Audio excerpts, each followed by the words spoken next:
Hello, and thank you for joining us. So I'm Dr. Sophie Scamps. I'm the independent MP for Mackellar here on the Northern Beaches, and we're absolutely delighted to have Craig Foster with us, and I know many of you are very excited to hear from him. So Craig is former Socceroo broadcaster, human rights advocate, 2023 New South Wales Australian of the Year. Congratulations, and chair of the Australian Republic movement. And I'd also like to just briefly acknowledge again the traditional custodians of the land that I'm coming from today, and that's the Gadigal people of the Eora Nation, and thank them for caring for this country, coastline and waterways since time immemorial. So there's a lot to talk about, and I thought the name of this conference today is Get Political. So Craig, I thought I would ask you about what does get political mean to you, and how did you get political and why? And in fact, do you think that you're political in many ways? Yeah, great. Thank you for the invitation. It's lovely to see you, Sophie, particularly. And I'm not sure how often you have to get so that you question other people. You're normally getting grilled yourself, aren't you? Yes, I'm delighted to be asking the questions today.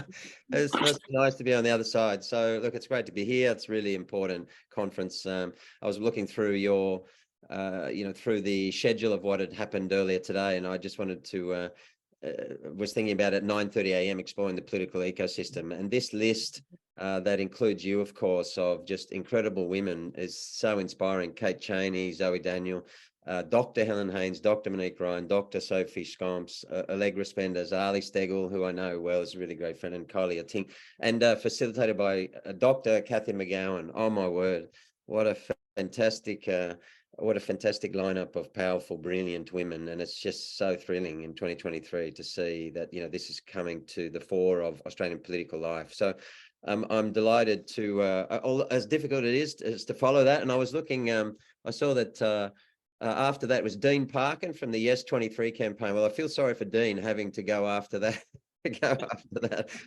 panel of brilliant women. So well done to you, Dean. So I guess, you're talking about political. Yeah, well, we often talk about this in sport, Sophie, because when sport wants to do anything, whether it's for the voice or whether it's, holding Qatar accountable for human rights, or indeed when we're talking about the forthcoming Women's World Cup, which is only kind of 50 days away or less, which is going to be so exciting here in Australia to see the Matildas. And once again, brilliant, powerful female athletes stepping to the forefront of Australian life and Australian consciousness. Is going to be brilliant for that month. It's a sport is often told to not be political or get out of politics, but the question is always what is political and what is just basic human rights and individual freedoms and other things that have to be brought to life through the political system. And that's the distinct difference in my point of view. And so in all my refugee advocacy, or in so many areas, and even I would say in terms of, my belief in Australia, true final independence, inheriting our own country on the basis of truth and justice and reconciliation, of course, but through an independent Australian Republic. That also is about our underlying values as to how we want to live together and our commitment to each other, and saying this is our country and we are committed to the rights and justice of First Nations, and I and you are committed to every other Australian. And there's no way, that's not true. That sense of true democracy, which is the vesting of our sovereignty in First Nations people and all other Australians, has still not come to life. So to me, we are all political actors. And so when athletes or anyone else speaks up, I always say, well, hang on a minute, we are all civic actors and political actors, and we all have a responsibility to speak out against injustice and to take part in civil and political life, because every one of us has a responsibility to the future generations as to the Australia and the world we leave behind.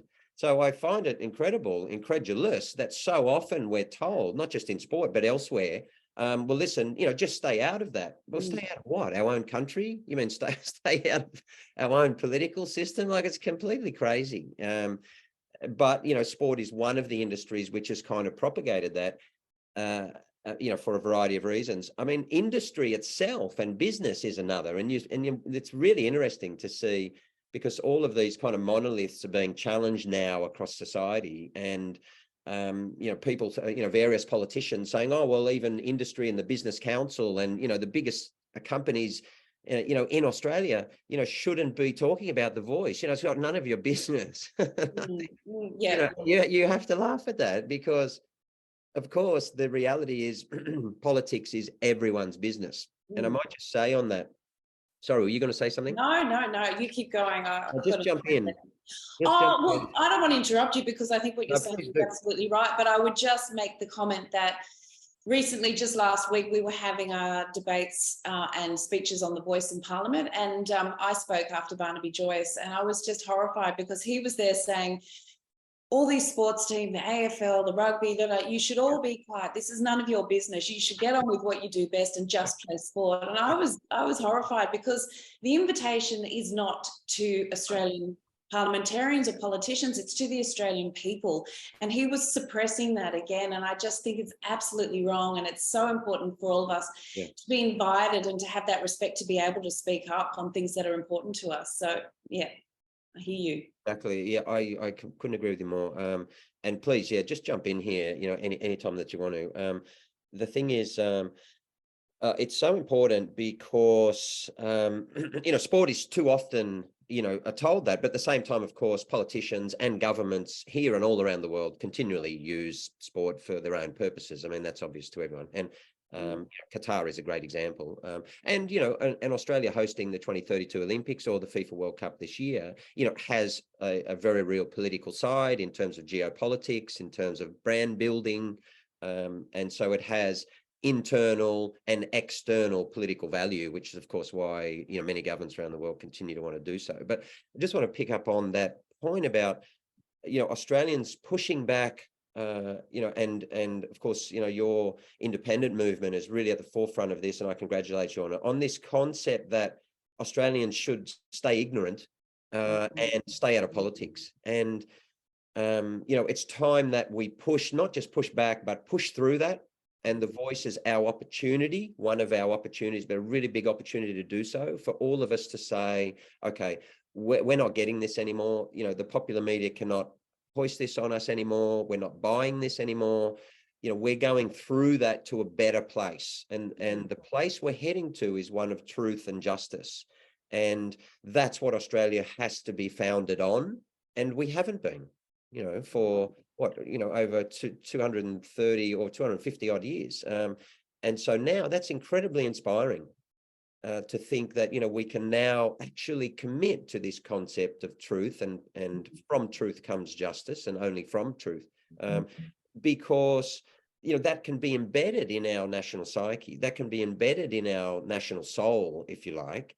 And I do like to think that a nation kind of has one. And we have to continually, prosecute and interrogate where that's at, and whether we're acting consistent with not just what we say and think we are or should be, and what we call our values, which I think have to be, again, we have to explore those in modern times, but also to the rest of the world, because we do have an obligation to, to our Pacific nations. And, thankfully, we're starting to take, much better steps in that regard, to saying to the rest of the world, we are a global actor like all of you. Saying to Australia that we're just an island, and what we do here and what we dig up or what we say, has no impact on the rest of the world, is analogous to saying to Australians, well, just, don't worry about your constitution. And if you don't know, vote no. And I think that is one of the greatest social atrocities being committed on Australians at the moment, because what we should be saying, everyone involved in this voice debate, in my view, should be saying this: we want every Australian to be a strong, civil actor in our democracy. The only way to have the strongest possible democracy, and of course we have compulsory voting, but to bring that voting to life, we have to be as informed as possible. We're all deeply committed to that. Everyone in public life, political life, is committed to ensuring that every Australian is as informed as they can possibly be. And when we talk about the voice, what both sides should be saying, but only one side is saying the yes, is we want you to understand it to the best that you possibly can, because when you understand it, we believe that you'll vote with us. But what we see at the moment is the opposing side saying, oh, well, no, you stay as ignorant as possible. Please don't do too much work. Don't do too much homework, because if you don't know, then, you know, it's much easier. Well, it shouldn't be easier. Actually, what you should be saying is, we feel so strongly about our position that we want you all to be fully informed, as we believe that you'll agree with us. And that's, I would say, patently not the case. Well, Craig, just on that, because let's just talk a little bit about the power of conversations and bringing people back into their democracy. I mean, one of the things we used to talk about a lot when we were doing our campaign was a strong democracy absolutely needs the participation of its people. And I think the most powerful way is actually just bringing people into that conversation. And I've got to say, one of the most motivating things for me to step up and get involved was when I heard our former Prime Minister say that climate change was not going to be solved around the dinner tables, the cafes and the wine bars, you know, of the urban or the cities. And I thought, absolutely, you're absolutely wrong, because it is those hundreds and hundreds and hundreds of millions of conversations that are so important to get our country moving forward. And we have to bring people back into that conversation. And with the voice, I absolutely agree with you. It's about having conversation after conversation, and that's how we will get there. And I sort of see my role in this is, of course, people have a lot of questions, no doubt about it, but that's been the opposition's kind of modus operandi, sow that seed of doubt. But you know, my role will be to just have those conversations very respectfully and answer people's questions. So I'd love to hear from you about what your thoughts are on the power of conversations in our politics.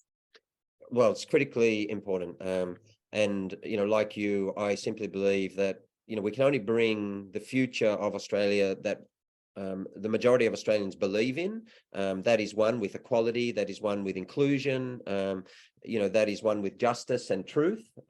We can only make that happen from bottom up. So the future of Australia, in every respect, but in terms of who we ultimately say we are and become, you know, based on truth, justice, equality, inclusion, multiculturalism, all the things that so many of us believe in so very deeply, can only happen from bottom up. Now, leadership from top down, and the public leadership, is incredibly important, because it can demonstrate leadership. It can start to get people thinking in a different way. It can also push back against false narratives. It can give people a sense of hope and inspiration, and it can be incredibly damaging and dangerous. And we've seen some of that, talking about you know, racialization, and, you know, once again, trying to facilitate conversations that are dangerous for a large section of the Australian population. But I believe in a democratic participation from bottom up, and that we all own our own country, and we are all responsible for the country we are, and certainly the country that we're going to be. And therefore, you know, I've been interested in participatory democracy for, you know, quite a long period of time. And when we're talking about transitioning through the voice, and then also to, you know, full independence, which is an obvious and a natural step for any former colony. What's really vital from my perspective is that move is vested in the people of Australia, because it's our move, it's our decision, it's our country that we want to inherit and create. And elected representatives like yourselves, your job is to bring that to life. And I think that, you know, listening to you recently, and Monique and Allegra and others at your recent event here in Sydney, you know, that was a really important theme that came through, is that you understand that your job is to listen to your community and to bring their aspirations to life. That's incredibly important. So yes, in all of our communities, we need to realize that we own Australia. I'm talking, of course, First Nations and not, you know, and non-Indigenous Australians, all of us, that it's our country, and we have to be committed to finding the information, to doing the work, to pushing back against disinformation, and to being active And, protest is a really good example that we're seeing, the right to protest, which is a basic human right, is now being legislated away and has for a very long time. But the last time that we saw it really be under extreme challenge politically and legally was back in the logging days, and in the 70s and 80s, when people were stepping forward with, old forests and the like. I know I come from Lismore, up in north coast of New South Wales, where we had beautiful rainforests. And I remember at that time, I often say to people, the people who used to go there and protest and would sometimes chain themselves to trees and these types of direct protest, they were talked about and seen, certainly in that area anyway, because that was one of the main industries, of course. They were, demonized, they were attacked. Today, everyone walks around saying, oh, thank God they did it. Right. Well, exactly. And think about the 5-day week that came through protests and women's, being able to vote. They all came through protests. So that's something that really concerns me as well, is that diminishing of our right to protest. It's a form of democracy in many ways. Exactly. Yeah, exactly. Fundamentally. Can I just make that one more point about what you're saying about, this movement that I think is so important? I think there's a number of social movements all coalescing at the moment. Where it's a really strong push on anti-racism, because I think simply because enough Australians have now had enough, and we're all saying, okay, listen, we're on. First Nations have given us a wonderful gift, not just the voice, that's just a physical manifestation of where we're going. They've given us this incredible gift of starting to commit ourselves to truth. And that has to be at the very foundation of any really legitimate, authentic country identity, right? So that is an incredible path that they are leading us along and saying, listen, this truth telling is challenging, it's difficult, and we need to be able to sit in discomfort. All of those things we're learning, and those skills are provided we push through and we get to the other side, in regard to the voice, because that's the action that we're being asked to take to be consistent or authentic with this new path that we're walking on, and by doing so, we then create a different compact between ourselves. One where we're able to look each other in the eye and say, we are worthy, you are worthy, we are equal. But I can't do that to you while First Nations are not equal, because it's not true, it's not real. And we're finally just starting to bring this to life. But part of these broader movements, you saw that with Stan Grant.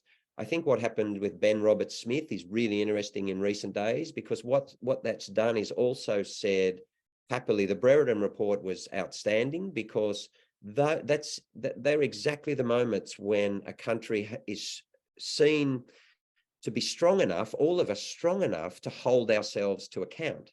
And to say, this is what we think we are, but we want that to be based on truth. And so, we don't want to, as a country, just be founded on myths that are above reproach, that are immune to being interrogated constantly. We simply want the truth. And that's what's going to underpin, the future of Australia and our shared national identity. And so First Nations are doing that, but that's also been important, because now we're talking about, the whole ANZAC concept, which is so very important. But at the same time, we have to be able to ensure that all of it is based on truth and justice, which you're talking about the Afghans, who were killed or murdered, in fact.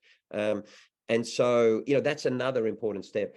A third one, I would say, broadly politically, is about transparency and lowering the distance, if you like, between politics and the community, and flattening that hierarchy, if you like. And so we've seen that a little bit of this around the world. We're certainly seeing it here, and including and prominently through your movement as well, is that politics should be completely transparent. That's the point of democracy. And so every attempt not to give the full information to the people is extremely worrying. And so you're talking about here, lobbyists, And I saw David Pocock the other day was posting something about, a lack of register as to who's actually coming in and influencing. We need to know that. Advertising, truth in advertising. I mean, who wouldn't want truth in political advertising? I mean, what a ridiculous concept to say, that's not appropriate. And thirdly, of course, is, fundraising and donations. Those are three critical areas where Australia should say 1, 2, 3. Of course, that has to happen, right? Exactly. They're absolutely no-brainers. And I'll add to that as well, the transparency and the independence of the Commonwealth public appointments. That's what I'm progressing. There's so many different pillars of a transparent democracy and a strong democracy.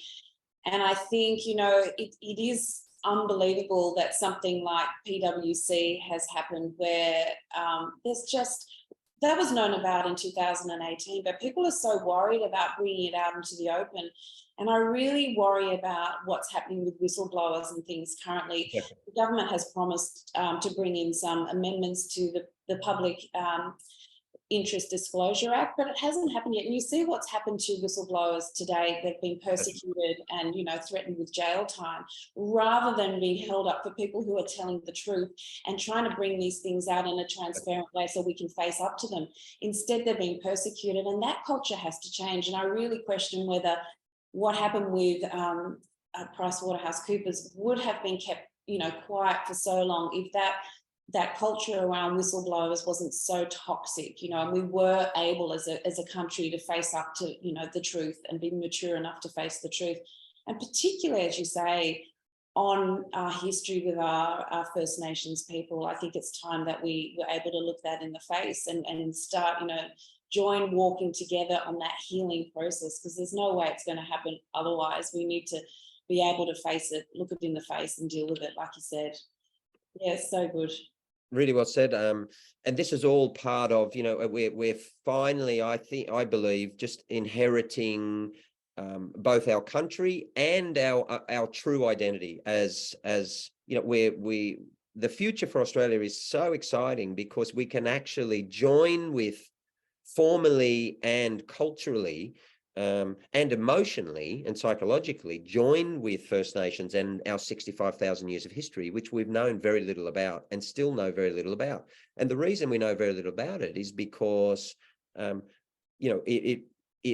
it's been so rejected, because of, of the dispossession of First Nations, because of the untruth at the heart of Australian society and history.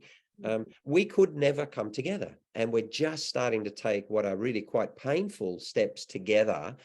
By painful, I mean the response of some of Australia and the disinformation and so on.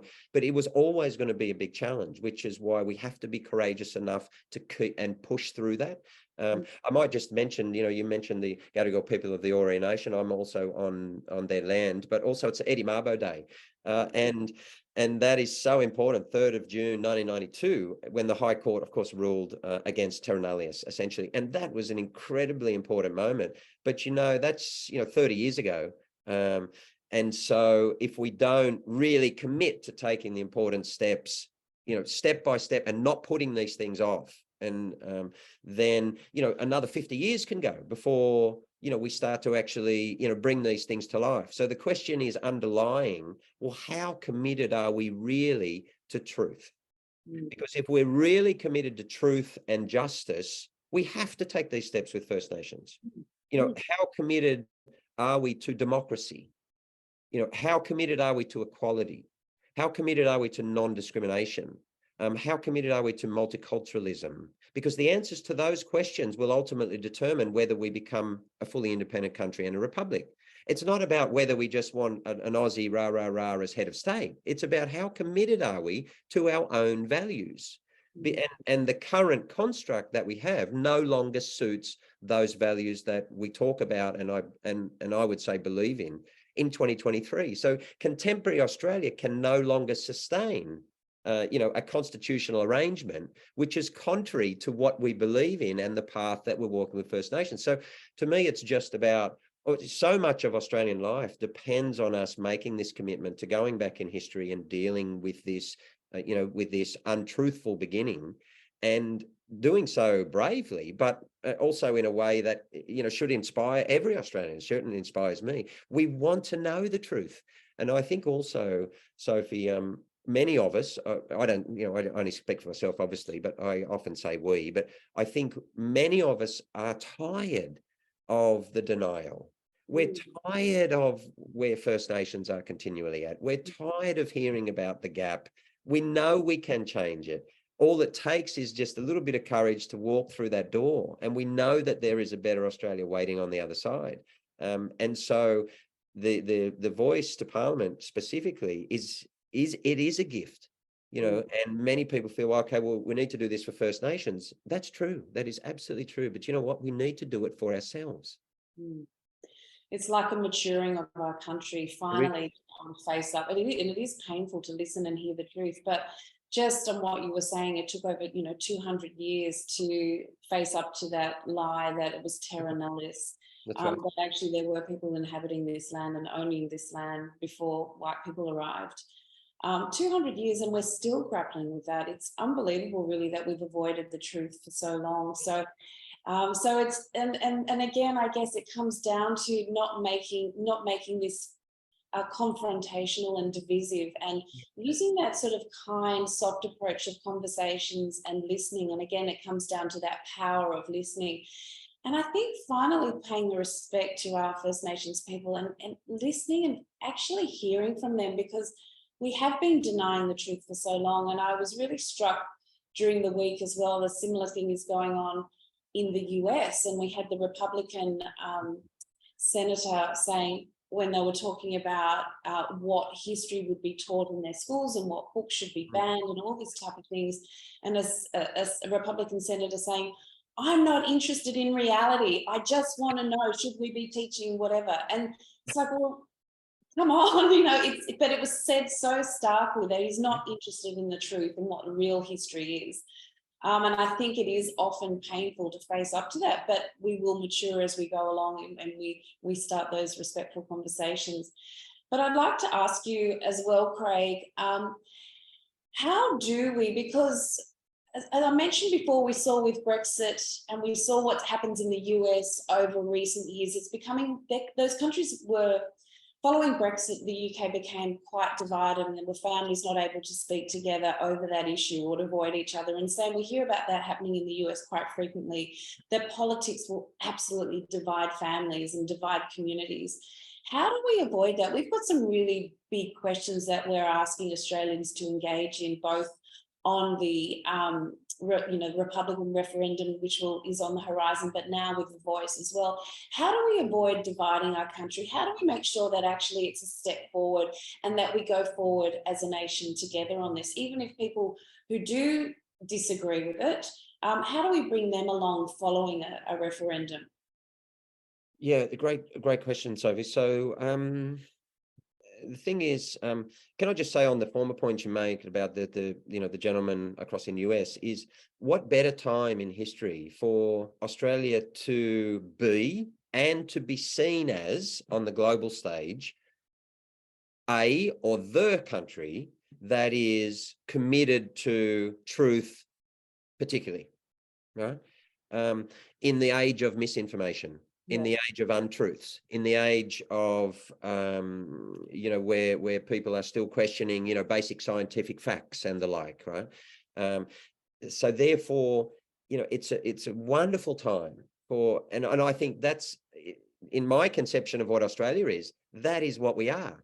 Australia is a place where we should be, and in many respects are, but we have some blind spots where, at the central nerve system of Australian life, where we go there, like Stan Grant wanted to talk about the Crown and the beginnings of Australian dispossession and massacre. And there's an autoimmune response, which, is an outpouring of racism and just vilification of all forms, because we haven't developed the tools and the skills to be able to have that conversation. And too much of Australian life has been committed to and has spent the resources to try and stop people going to those truths. We're talking about the education system, the political system, and all of these things. And the reason I keep talking about truth is because I think it's central to the path of collaboration and unity. Now, let's take, for instance, Stan and what he was talking about on the day of the coronation of Charles. So what's happening is, because Stan and I was also engaging in the same conversation, but just talking and wanting to talk about historical truths, which should be by now just normalized. That is, that the country was stolen, that massacres happened, and that the Crown was at the heart of that, which is obvious. And I do find it really interesting from an identity point of view that, Australia is really, in one sense, arguing about, the birth of post-colonial Australia and the truths around that, and still finding that out. But where, the Crown itself, that was very much at the heart of it, is actually, sitting abroad there and not participating in the conversation at all. I just find that very odd. That Australians are willing to, because we want to walk forward with First Nations, and that's an agreement we can only make between ourselves. It has nothing to do with the Crown, nor should it, because the future is our own to make with our own country. But at the same time, every contributor to history has to be accountable. And what we were saying on that coverage is that the Crown has been seen to be immune to criticism. It's been seen to be beyond reproach and beyond these conversations and these questions. And that's why a commitment to truth can push us through that, which is just another barrier. And Stan has tremendous courageous leadership in wanting to help us walk that path. And in doing so, he knows that he is going to be, excoriated, and that is because that's where we are as a country at the moment. But some people need to be out the front and saying this is necessary if we are committed to the truth. Now, the reason I say that is because I believe then that once we're committed to the truth, we can do away with all of the polemics and much of the arguments around it, because we say we just want to know actually what happened. And at the moment, that's not the case. At the moment, we have people saying, well, I've got this conception of this institution, and I don't really want to understand, the negative impacts of what happened. I just want us all to walk together, holding hands. Well, but that can't happen, because we can't truly come together. It's not possible unless we tell the truth, and then we have, historical justice around that, which is what the Uluru Statement is very much about. So that's part of the answer to your question, is around how do we do this in what, you've called the non-divisive manner, is that we commit as a country to truth. And once we're committed to that, of course, we can have all of these conversations. Doesn't matter if it's Ben Roberts-Smith or if it's, if it's the monarchy. Right. And, 1788, of course, we want to know. All right. So that's the first point. The second point is that we have to also always make sure that we kind of interrogate the word divisive, because anything can be made divisive if there's enough disinformation. And, if we try and position it, for example, in a racialized manner, whereas, in fact, the voice to Parliament in the Uluru Statement is the very essence of unity. So what we can say is that there is no unity in massacres. There is no unity in, historical injustices. There is no unity in being invisible as a people. There is no unity in your history not being told. There's no unity in taking 200 years to just decide that you existed. That's division. By definition, all of those things are division. So the history of First Nations and broader Australian relations has been factually about division. The Uluru Statement is the first step of unity. And so we cannot allow it to be characterized in the other way. And all of a sudden, I saw something occurred on Channel 9 the other day. I think it was on the news. I saw on where, the presenter said, oh, and now to the divisive voice. So, well, hang on a minute. Yeah. And people rightly pushed back. And I think that's critically important. The broader media, and particularly the popular media, I would say, has to be, held accountable for us to push forward through these really big conversations. And by the way, the next conversation is about multiculturalism. And last night, the Immigration, Citizenship and Multicultural Minister, Andrew Giles, launched at Addy Road, where I'm the ambassador. It's a wonderful place here in Sydney, in Marrickville, which was the birthplace of multiculturalism back in 1973. So at the end of the White Australia policy under Whitlam and Al Grasby, the then immigration minister, imagine, you've had 72 years, of this discriminatory immigration and cultural policy. And they walked into Addison Road and said, well, this is the first multicultural framework. And said, well, what is that? Well, it was about pluralism. And what they said is incredibly courageous. And what they said is people can be Turkish Australian and speak Turkish and love their Turkish history and background and culture and be Australian. And that was the first time that it happened. It's not that long ago. It's only 50 years this year. And so therefore, rightly, they came back to Addison Road where that was birthed, and to talk about where we are now, the challenges we're facing in that, how far we've come, and so on. And the reality is that we've made huge strides in diversity. And there is incredible work that's been done that we should be very proud of, but we still have a long way to go in multiculturalism. Multiculturalism means that it doesn't matter where you're from, you're seen in the same way, you are genuinely equal, you don't have any barriers that other Australians also don't have. There's no additional barriers for you, and most importantly, you have access and representation. So ultimately, multiculturalism is about access to power. And that means being seen on television, being seen in our movies, being on boards, being directors, and of course in politics. And so I was thrilled last year to see the most representative culturally our federal parliament in our history, but we still have a long way to go. So this, that's the next conversation about talking to all of our beautiful multicultural communities, over 300 and different faith groups, to say, what does Australia mean to you? And how do you actually feel here? Now, it probably won't surprise many people to say that they're not actually really asked that question very often, or they're not heard if they give an answer.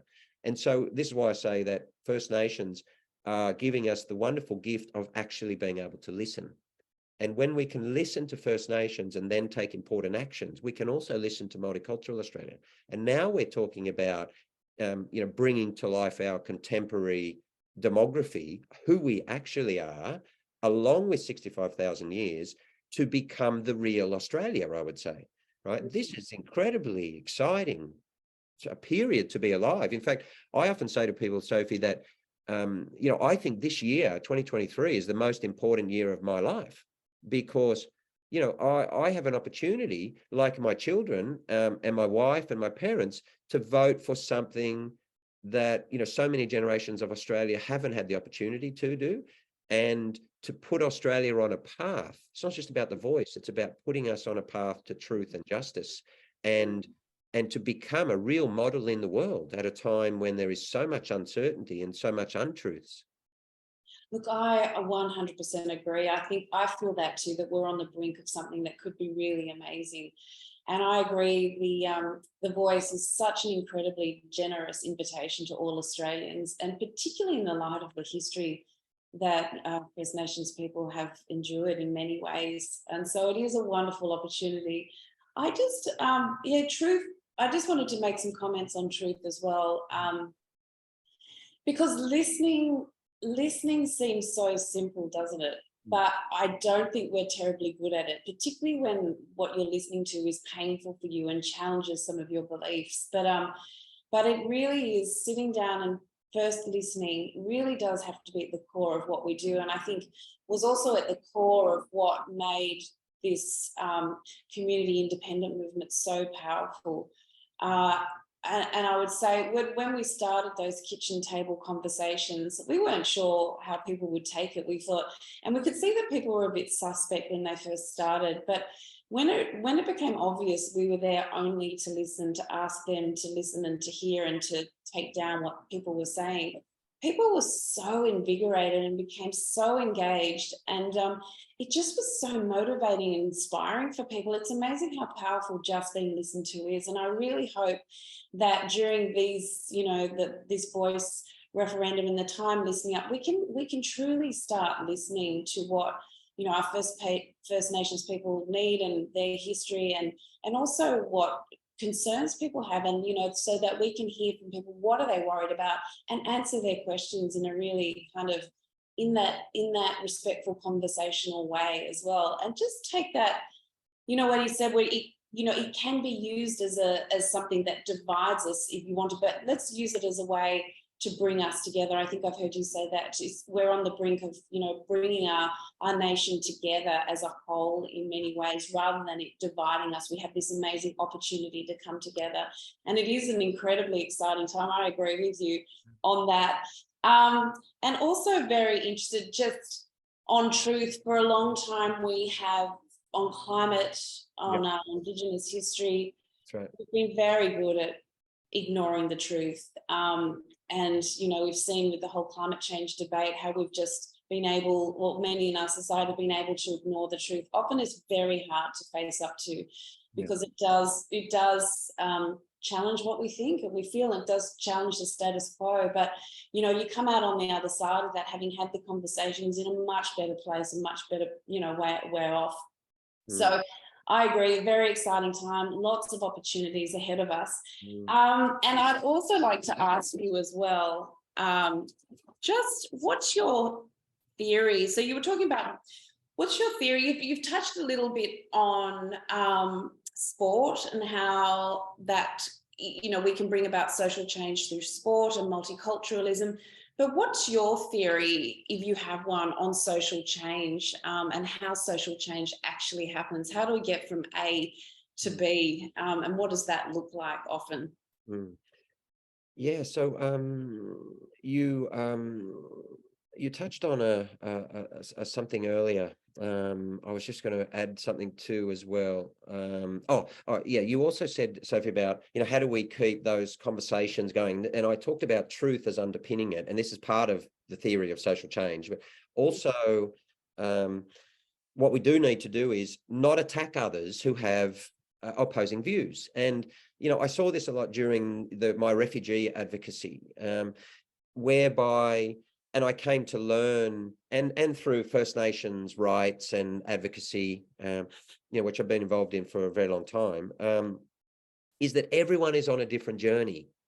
And so we all have different level of understanding, and we have different time constraints. You know, we have different levels of education, we have different levels of access to information and to people, you know, who know more than us, if you like. We all walk in different communities who are focused on different things, and sport is one, for example, which tends to be, you know, really predominantly focused just on its own industry because of the level of commitment that it takes to excel at a very high level, for example.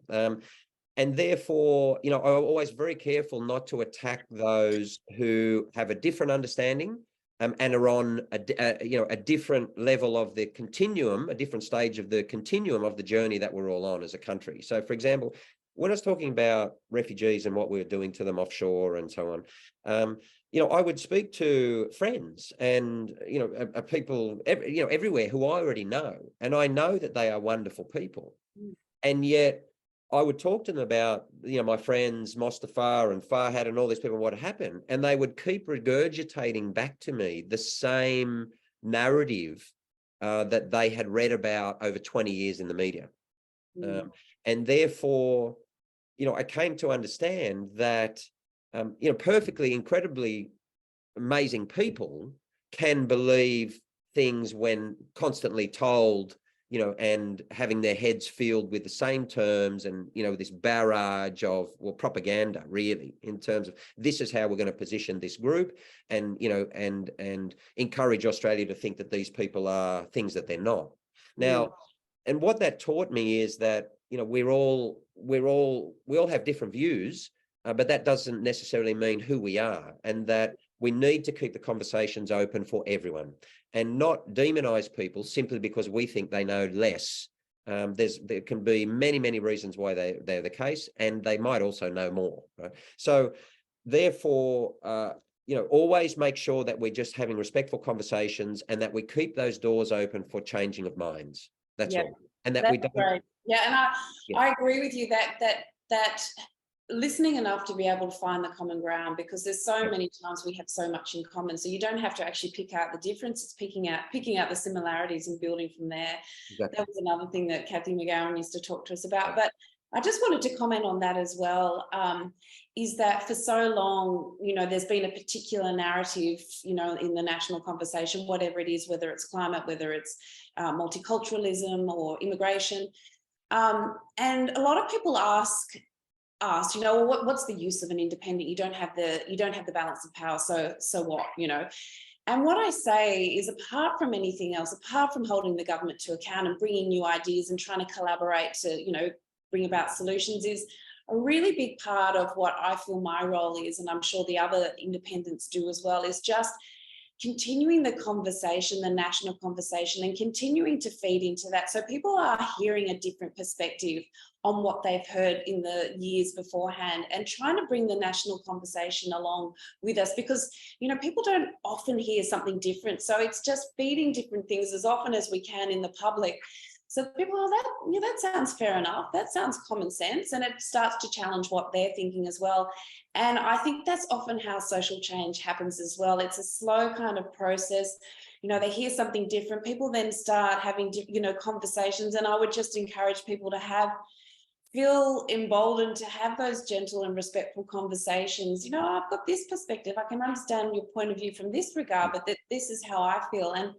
And just feeding those conversations, because it happens slowly. But I've heard this thing that social change is like a wave. It builds and builds and slowly builds until all of a sudden it crashes. And we've seen it happen time and time again. You don't know you're nearly there until the wave folds and crashes.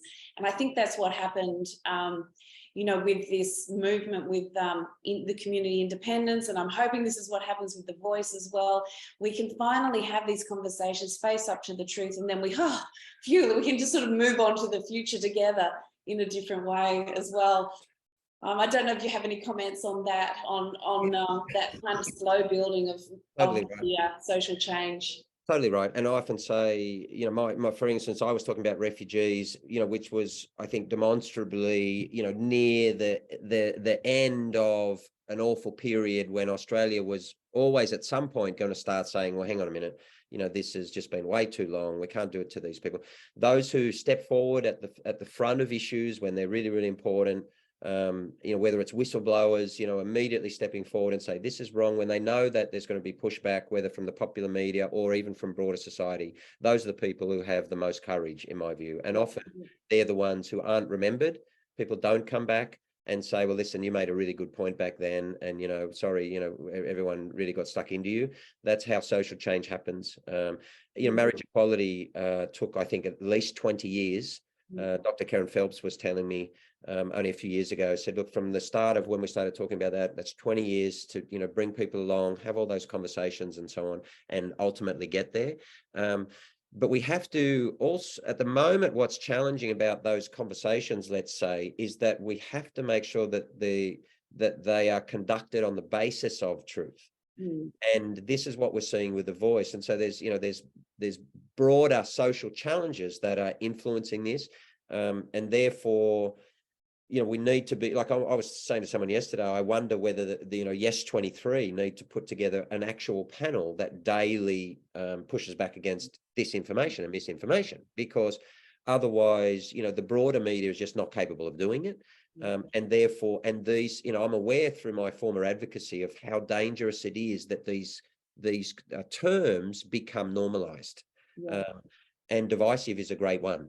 Nothing against the particular presenter. It's just something I saw that I referenced on Channel 9 the other day. But that could have easily have been the word unified used. Yes. Like, why the choice, right? And you could say, on the unifying voice to Parliament has done it. Yeah, great, right? And the majority of Australia would say, yeah, that's exactly what it is, right? So why make that choice? It's an editorial choice, and it's wrong, and it's very dangerous. So I think that whole issue, when we come to have these conversations, and we will have these in relation to the Republic, because as I said, next year, it's about vesting that change, investing that final step for us as a country in us, the people. So we need to sit around tables in all our beautiful diversity and our, ancient history, and have conversations about who we are becoming and who we actually are, and what a republic means to us. What does the country stand for that we want to evolve into? And therefore, in doing that, though, we need to make sure we always underpin it with the facts and the truth. That is, this is what it is. This is what the Constitution is. This is what is actually being proposed. And probably this is what it's not.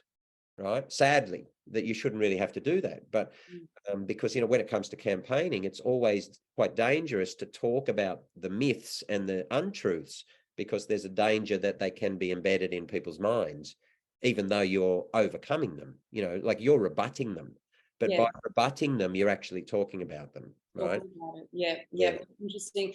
And I think also it's important just to think about, like, when I'm just thinking about, again, our campaign, a lot of people would say, well, this is what they're saying in the national media, or you're not in the national media. And I said, well, actually, I'm not that concerned what's going on in the national media, because it's really important what's going on in the ground here in Mackellar. What are the conversations that are happening here? What are people saying and doing here on the ground? So I would just urge people to know that it's up to every single one of us to have those conversations with our families and friends in a really, and use that word unifying, talk about the opportunity, talk about the positive aspects. It's up to every single one of us. The invitation is to all of us. And so it's up to all of us, like you said before, Craig, to make sure that, we are involved in this discussion and the conversation as well. And don't just let the media run it and rule it. And I think the most powerful and conversations we can have are with those that are closest to us. We know that the most influence is with those who love us and trust us as well. So it's time for all of us to step into these conversations as well.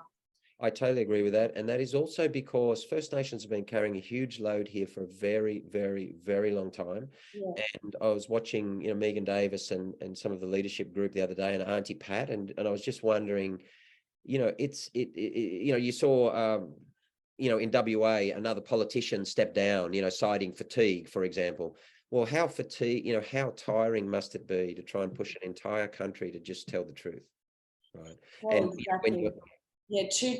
More than 200 years of that. But also, please just tell the truth. But what they've come up with is one of the most amazing, generous, unifying documents where we can all walk together for a better future. It is quite incredible.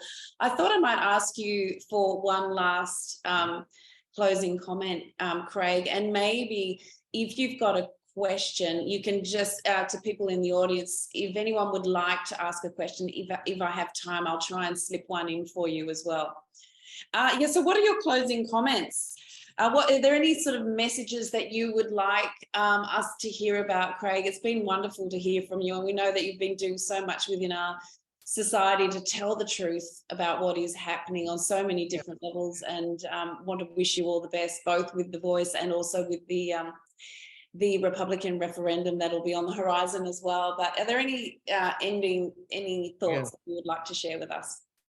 Yeah, thanks, Sophie. It's been great to talk to you, and well done on all your incredible work. I would say a couple of things. Firstly, that it is time, and we should be inspired, being the generations in 2023 who are provided the duty, the responsibility, and the inspiring chance to take some of the most important steps in the history of our country.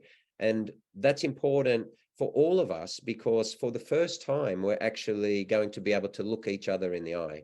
It doesn't matter where you've come from. It doesn't matter how long you've been here, and all of these things that are thrown at people constantly still in Australia, we're on the path to overcoming all of those. These are incredibly beautiful steps that we are contemplating and that we're planning.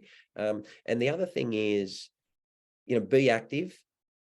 Read the information and be the light within your community, because we all know that disinformation, misinformation is spreading. The propagation of it's is incredible. And we've got AI and all of these things involved now. It's on us. I talked about how stressful and how tiring it must be for First Nations leaders. Like, they've been at this for decades. At what point are we actually going to step forward and start carrying some of that load as a country? All of us, right? And just say, okay, I'm going to do my work. Sorry, go on. Oh, no, I just was going to say I absolutely Yeah. love that, be that light in your Yeah. community. And I just want to reflect that that was something that I decided to do a long time ago. And when I thought about my community, I meant my family and maybe my broader family and my friends. So when you say be the light in your community, it can be that unit. It can be any unit. It can just be with one friend. And I think that's incredibly powerful as well. That's right. And you would have talked today, I'm sure, about Thomas and Kerry O'Brien's book. Really important resource to be able to do that. And finally, let's trust in each other. Let's trust in Australians, and let's not dumb things down anymore. We've been told by politics before and by popular media, oh, well, it's about the tradies, or it's about this, or, and you've just got to speak at this level and Australia can't come to here. I don't believe that. And by the way, many of my friends are tradies and they're far smarter than I, right? So the thing is, no, that's not right. Let's talk the truth. Let's have these conversations. That's what First Nations are giving us the beautiful gift of learning to sit in discomfort and actually have conversations about things that haven't been talked about for over 200 years. It's our chance to make these things happen. Let's make sure that we grasp it. And Craig, I'll ask you just one very quick last question. I saw on the chat there was, when are you going to become a politician? Well, look, you guys are doing an amazing job. I think I'm probably better off where I am at the moment. I'm really committed to this next step for Australia. I think it's just going to be absolutely marvelous for us to inherit our own country. There can be nothing more beautiful. Yeah, thank you so much. And thank you for everything you do. It's been such a wonderful discussion today. Thanks, Craig, for joining us. No, you did a great job. It's got even another career budding there after politics. So well done. Thank you. Thank you so much, Sophie and Craig. I'm sure you can see all the hearts and the clapping hands filling the screen now. Let's give it up, guys, to these two amazing people that have closed off an incredibly useful community conversation about how we can be better at this. So thank you, Craig. Thank you, Sophie. Look at that. It's a sea of love hearts. Thank you.